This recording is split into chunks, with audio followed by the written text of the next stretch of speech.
Joy Boy has finally awakened, which left many fans feeling disappointed for some reason. I guess many of us still have PTSD from Naruto and Sasuke, but I do not believe reincarnation is what Oda will do to explain what is going on. I believe explanation will be much simpler and yet very complicated. We know that destiny exists in One Piece, and it's not a bad thing. It can be beautiful if done right.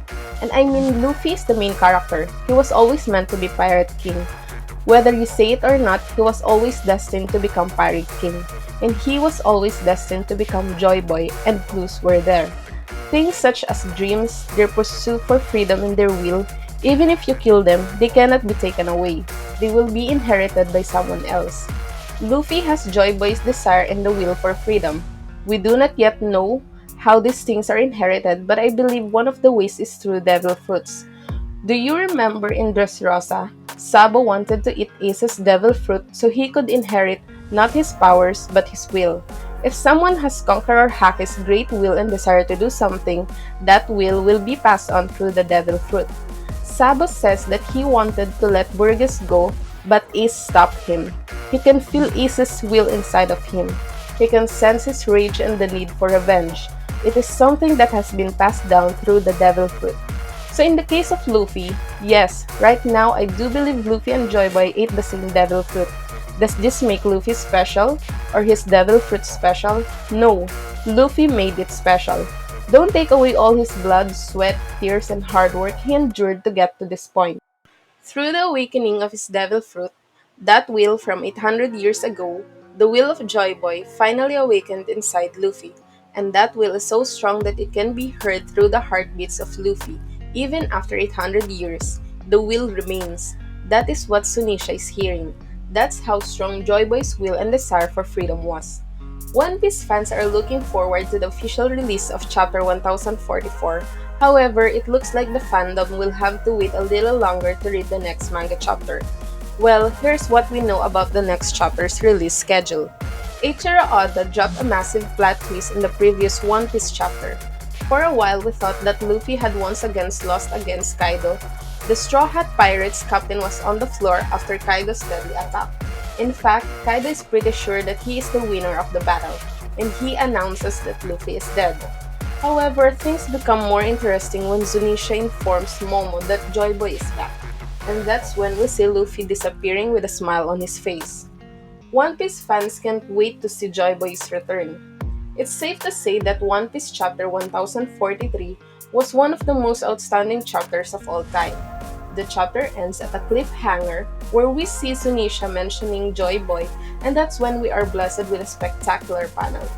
Reading the words, "He has returned," sent chills down our spine. So it's no wonder that the internet went crazy as soon as the chapter came out. With that, we are excited for a new manga chapter more than ever.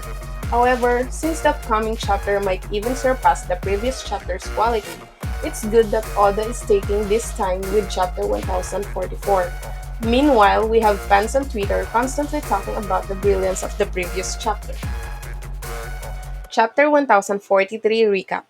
The chapter continues as the CPO agent stops Luffy from attacking Kaido, making him suffer from a fatal blow.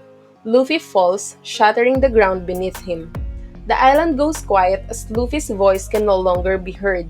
As Kaido watches in disbelief, the battle on the roof of the Skull Dome concludes with Kaido as the winner.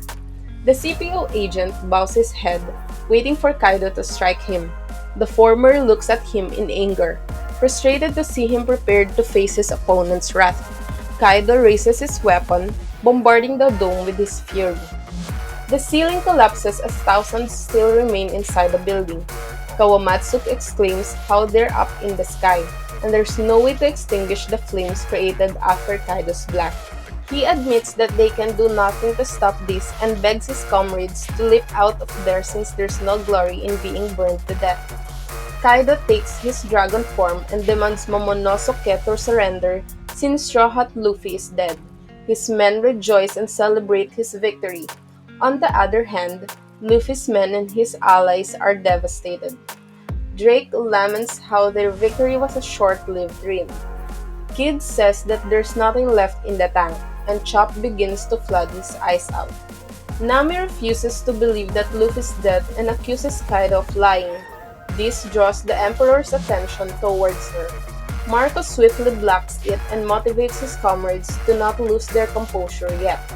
Kaido's voice storms upon the people on the island as he declares that Onigashima will soon land upon the flower capital as initially planned. He continues and says that he's not a pushover like Orochi. The entire country is one gigantic weapons factory, and Kaido claims that even the women and children will be a slave to him. He then addresses his enemies, saying they dared to fight against him and rightfully earned his wrath. This is what it means to lose a war, and the cause of their defeat is their freedom and hope. He then orders them to bring Momonosuke to him, since the battle will not be over until he is dealt with. Kaido's men see this as an opportunity to take down Kid and Law, since both of them are extremely weak. They run towards them, saying that they might have taken down Big Mom, but Kaido was always the ultimate adversary. Kid and Law's men rush to their aid, protecting their captains. The two captains pick themselves up, claiming that they're not going to surrender without a final fight.